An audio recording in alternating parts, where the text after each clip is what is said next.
I have lots of things to teach you now, in case we ever meet, concerning the message that was transmitted to me under a pine tree in North Carolina on a cold winter moonlit night. It said that nothing ever happened, so don't worry. It's all like a dream. Everything is ecstasy inside.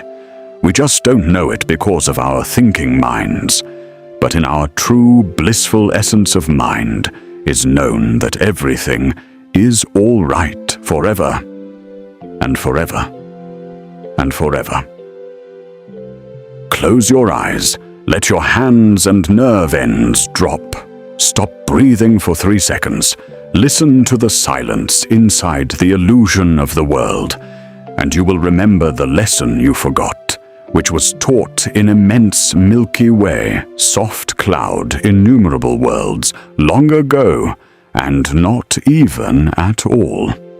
It is all one vast awakened thing. I call it the golden eternity. It is perfect. We were never really born. We will never really die. It has nothing to do with the imaginary idea of a personal self. Other selves, many selves everywhere. Self is only an idea, a mortal idea.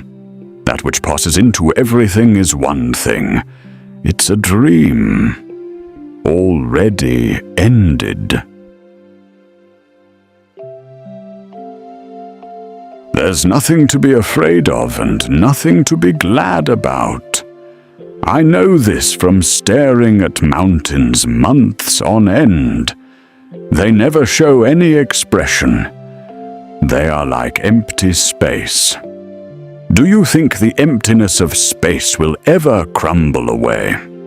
Mountains will crumble, but the emptiness of space, which is the one universal essence of mind, the vast awakenerhood, empty and awake, will never crumble away, because it was never born.